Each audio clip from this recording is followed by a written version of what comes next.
নমস্কার বন্ধুরা, মালার রান্নাঘরে আপনাদের সবাইকে স্বাগত। বাড়িতে একটা নতুন সবজি এসছে, আমরা এটাকে কাকুর বা ফুটি বলি। বন্ধুরা, আপনারা এটাকে কি বলেন কমেন্টস করে জানাবেন। তো আজকে আমি কাকুর দিয়ে বানাবো কাকুর চিংড়ি। তো আসুন রান্নাটা শুরু করি। সবজিটা আমি কেটে দিয়ে পরিষ্কার করে নিয়েছি। চিংড়ি মাছটা ভাজবো, তাই কড়াইতে তেল দিয়ে দিচ্ছি। কড়াইতে আমি একটু লবণ দিয়ে দিলাম, এবার হলুদ গুঁড়ো দিয়ে দিচ্ছি। ধুয়ে রাখা চিংড়ি মাছগুলো দিয়ে দিচ্ছি।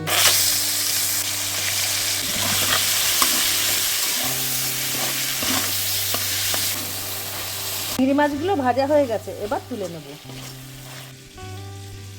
কড়াইতে তেল দিয়ে দিচ্ছি, জিরে, শুকনো লঙ্কা, তেজপাতা ফোড়ন দিয়ে দিলাম।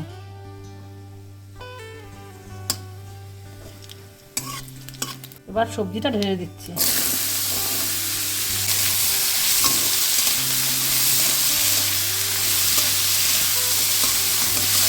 একটু হলুদ গুঁড়ো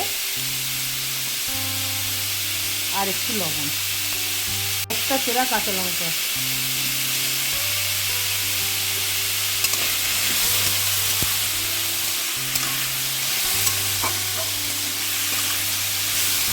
সবজিটা ভাজা হয়ে গেছে, এবার অল্প করে একটু জল দিয়ে দেবো।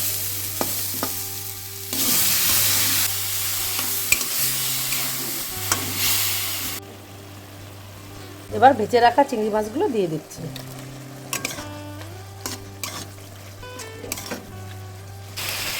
আমার রান্নাটা প্রায় হয়ে এসেছে, এবার ভেজে রাখা জিরে ধনিয়ার গুঁড়ো দিয়ে দিচ্ছি সামান্য পরিমাণ চিনি।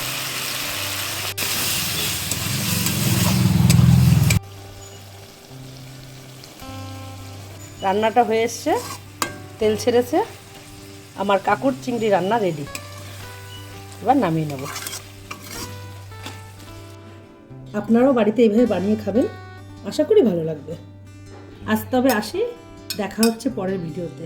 আপনারা সুস্থ থাকবেন, আনন্দে থাকবেন।